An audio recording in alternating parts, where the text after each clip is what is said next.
Ladies and gentlemen, welcome to the Stone Zone, the place where I blabber about Japanese cartoons.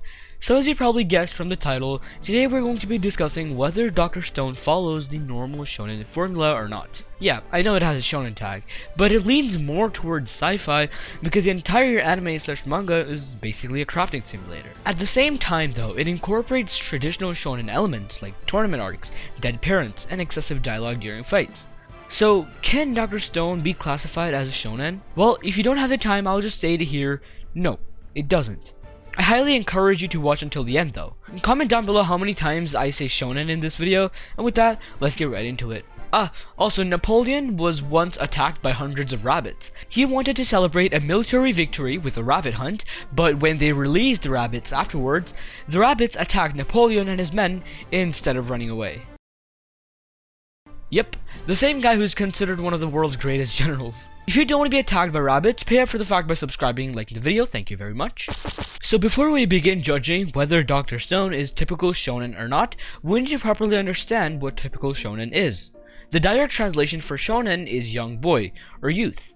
So if a manga is published in the weekly Shonen Jump magazine, it can be classified as a shonen manga. Of course, it doesn't have to be that way the whole time. Another way of identifying a shonen anime is by checking whether it has particular shonen tropes. The most common ones include never giving up, screaming the name of the attack, tournament arcs, fan service, the power of friendship, protagonist starts out weak, protagonist eats a lot, gifted protagonist, simple-minded protagonist, protagonists are super kind. I'll add one more to make it an odd number and annoy you. Comedy. Please don't unsub, I beg you, I have a family. I guess I kinda deserve that. Anyway, Dr. Stone doesn't follow certain shonen tropes, but at the same time, it does. Let me explain. For example, the Grand Bout was your classic tournament arc, but the way Inagaki incorporated science into it made it so much more unique and enjoyable. Chrome beating Magma using what he learned through Senku once again showcased how good Chrome is when it comes to practical application of science. Another really big factor in shonen anime slash manga is never giving up.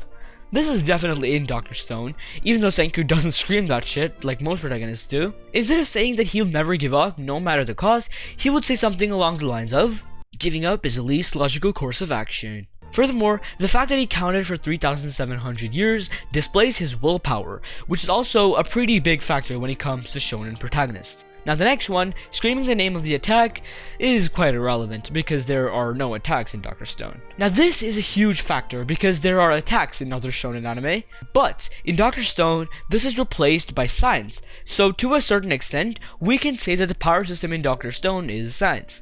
But the interesting part is, the opponent fights with might and physical strength, at least in the anime, for now. This is definitely not shonen-like, because most of the time the protagonists and the antagonists use the same power system. Actually, I feel like it will be really interesting for future antagonists of Dr. Stone to use science. Next up is tournament arcs, but I already talked about the Grand Bout earlier, so let's move on. Fanservice is definitely not a thing in Dr. Stone. I feel like fanservice is something that is present in longer shows like One Piece and Fairy Tail to make people stay, even if it means resorting to titties. But then you see this. The power of friendship is something that is definitely there, but there aren't too many moments where there is an unwinnable battle going on, at least until now in the anime. There was this moment in the anime, but this wasn't exactly the stereotypical power of friendship. It actually counts because them being friends actually saved Chrome's ass. Moving on! No.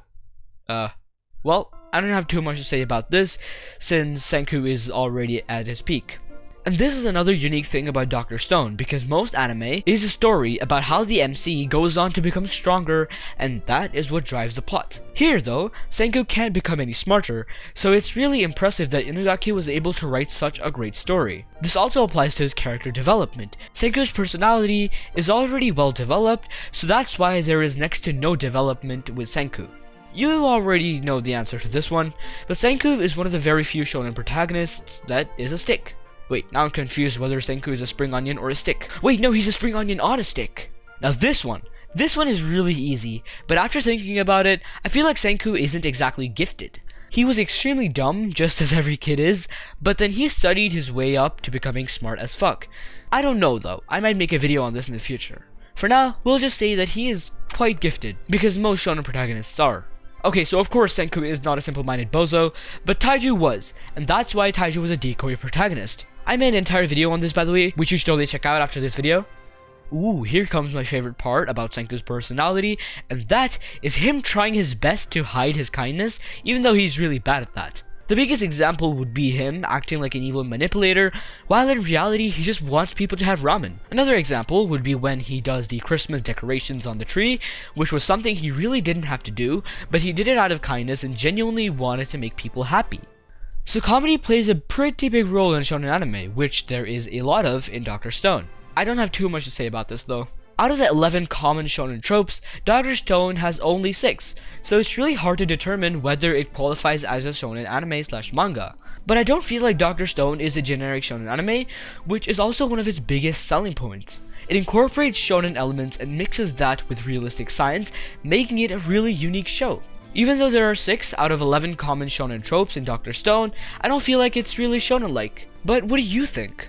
Also, let me know if there are any common tropes that I missed in my list. I'm sorry if I missed any. Thank you so much for watching this video though. Okay, bye.